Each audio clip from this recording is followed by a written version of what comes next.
Hi, welcome back. We're going to wrap up our unit on Islam with a discussion of Islam and the modern world. So what is a core question I'd like you to take from this? What are some of the internal and external challenges to Islam in the modern world? So let's talk about the Crusades first. I'm not going to say much about the Crusades. I think we talked about it a little bit in our Christianity unit. But the Crusades happened in 4 waves, primarily during the time of the 12th and 13th centuries. And it is a conflict between Christianity and Islam. It's both a religious conflict and a political conflict. And it's centered on who really has control over Jerusalem, the holy city. And that question is still a live question today. Remember, Jerusalem is where the temple was, and that was the center of religious worship for Judaism. When Christianity gains power through the Roman Empire, through Constantine converting and the Roman Empire making Christianity the official religion, they claim ownership of Jerusalem, and they build a church there. Saladin is a Muslim leader that ultimately wins Jerusalem for Islam, and they make Jerusalem one of the holy places of Islam. It is currently a mosque, and people are still, there is one piece of the wall of the temple that was destroyed in 70 AD that's called the Wailing Wall, and you'll often see Jewish believers going there and putting little prayers, papers with prayers in the wall. So it is a sacred place for Judaism still, but it's one of the holy places for Islam. And so, and there are stories about Jerusalem in the tradition of Islam. Hadith is writings after the Quran, and there's stories in there about Jerusalem. Okay, but sometimes people want to talk about Wahhabi Islam, Wahhabism, and this is, I don't know if it's still really popular, but it was popular when I started studying Islam in about 2005. After 9/11, people wanted to know about this because some of the people implicated in the 9/11 situation were practicing Wahhabi Islam. So let's talk about what that is. The Wahhabi movement is started by a person named Muhammad ibn Abdul Wahhab. So Wahhabi is named after Wahhab. And this is 1703 to 1792. So it's got some history. Wahhab founded a militant and puritanical revival movement. Now remember, the Puritans were in Christianity, and they were concerned with getting rid of things that were added on extra biblical teachings. So this is a movement to get rid of those things that were not originally taught. Okay, so Wahhabi Islam eventually affected the religious climate of almost every part of the Muslim world. It's influenced by conservative Hanbalites up here, conservative Hanbalites, and that school of Sunni law. Wahhab sought to revive and spread what he regarded as the pure original Islam of Muhammad and his companions. To him, pure Islam was to be realized through strict and exclusive adherence to the plain sense of the Quran and the Sunnah. So it's a back to the scriptures kind of movement. The Wahhabis held that nationalistic and esoteric or mystical interpretations of the Quran did not illuminate the speech of God, but simply diverted or obstructed its impact. So cultural traditions and mystical traditions are not accepted. Wahhab's form of original Islam was a militant, radical monotheism that set itself against every form of idolatry, immorality, and innovation. And they're particularly against the Sufis, their thoughts and practices.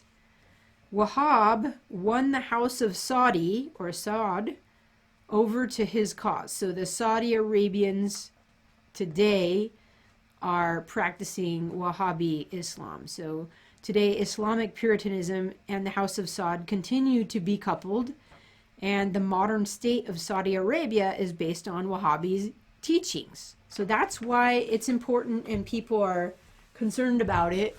Saudi Arabia is also where the two centers of Islam are, Medina and Mecca, and very influential in the world and in Islam. So people are wondering about its influence and particularly its inspiration possibly for some terrorist activity. All right, some other things that happen, challenge. So those are internal challenges. Internal challenge, Wahhabi. Crusades are external challenge. The rise of the European influence during colonization. So the Europeans colonized a lot of the world before the world wars, and some of those parts of the world were Muslim.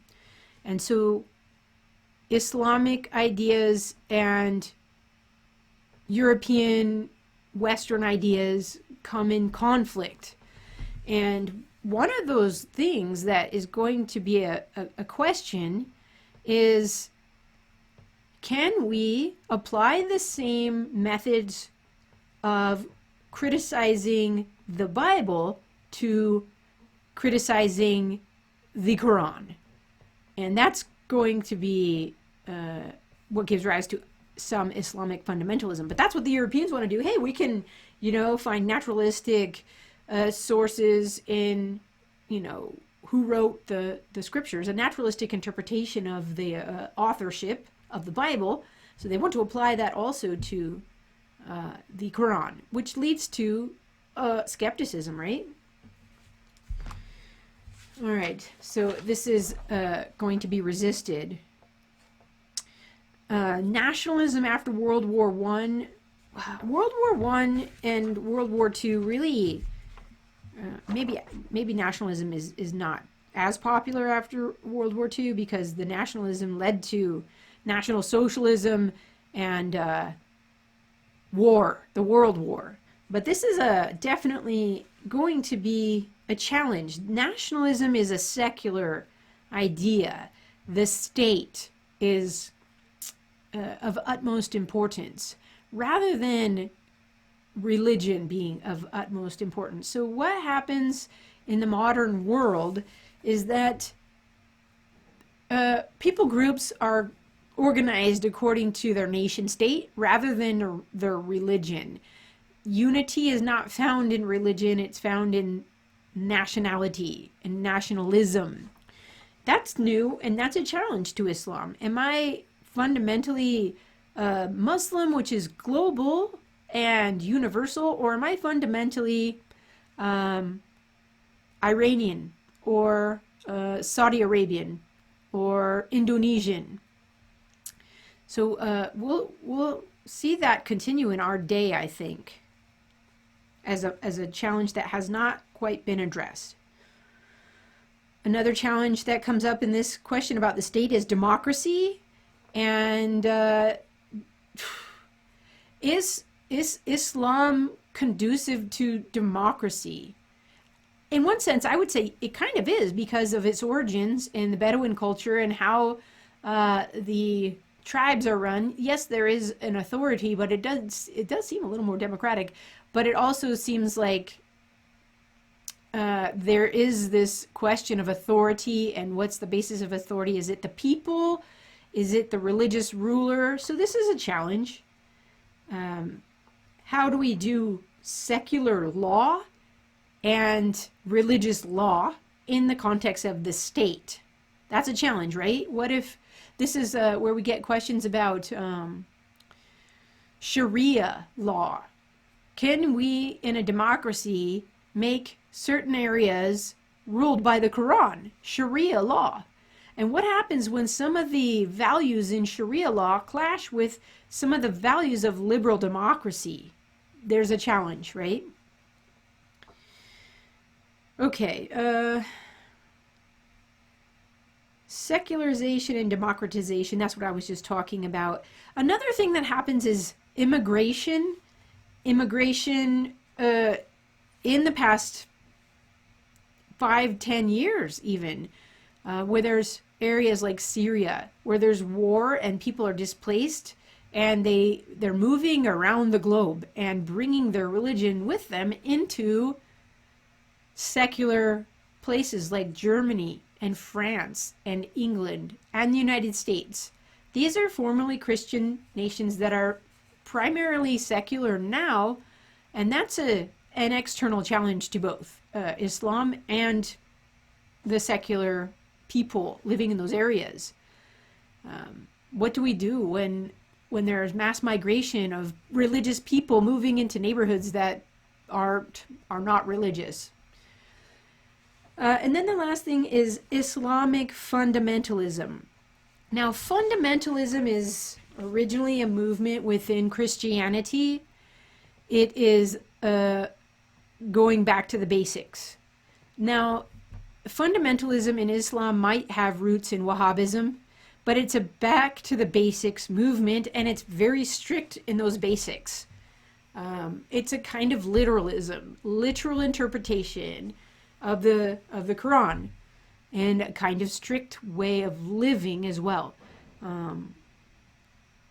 This fundamentalist movement is also perhaps the source of worries, I'll say, about jihad and terrorism. It doesn't have to be, but I think that's where some of the worries come from, at least from the West. We don't view fundamentalism as that great of a thing. We kind of think it's literal and closed-minded. But I will leave that up to others to decide. I feel like there was something else I wanted to mention about, fundamentalism.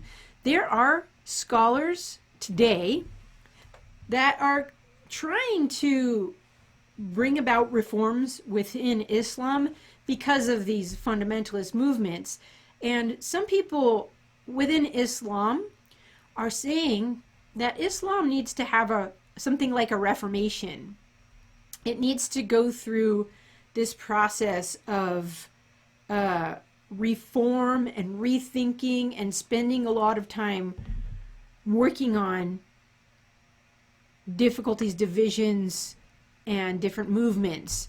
Just like Christianity is divided, and we saw Judaism is divided, Islam is divided as well.